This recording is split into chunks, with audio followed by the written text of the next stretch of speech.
Қайырлы кеш достар. Жалпы қазір біздер ұбт-тан тест талдайтын боламыз. Соның ішіндегі алғашқы тест талдауымыз есепке байланысты болмақ. Евразияның ең биік нүктесі мен Қазақстанның теңіз деңгейінен ең төмен нүктесінің биіктік амплитудасы. Жалпы бізде бірінші білу керекті не амплитуда дегеніміз не?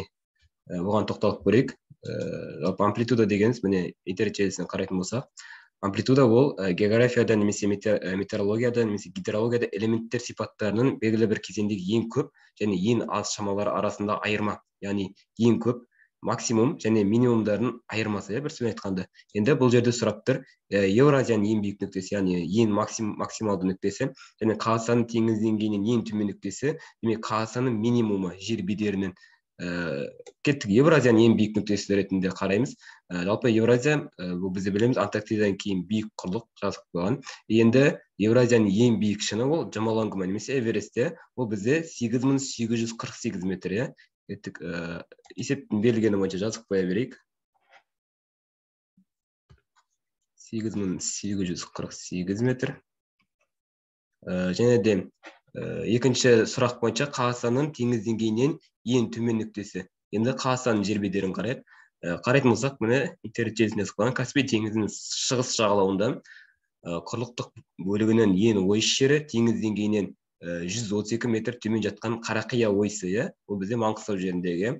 Кеттік. Демек, бізде белгілі болдық, Евразияның ең биік нүктесі Эверест, Қазақстанның теңіз деңгейінен ең төмен нүктесі Қарақия ойысы. Демек, амплитуда дегеніміз максимум мен минимумды айырмасы болатын болса, қазір біздер 8848-ден азайтамыз 132 метрді.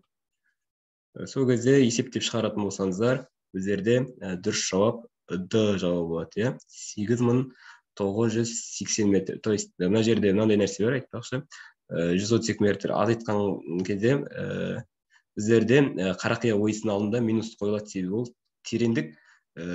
тереңдікке немесе температура егер төмен болатын болса, минус, тереңдік төмен болатын болса, алдына минус келетіндігінде 8848 метрден азайтамыз, минус 132-ні, сол кезде минус біздерде плюс болып кетеді. Нәтижесінде 8848 метрден қосылған 132 метр болса, бізде дұрыс жауап 8980 метр болады.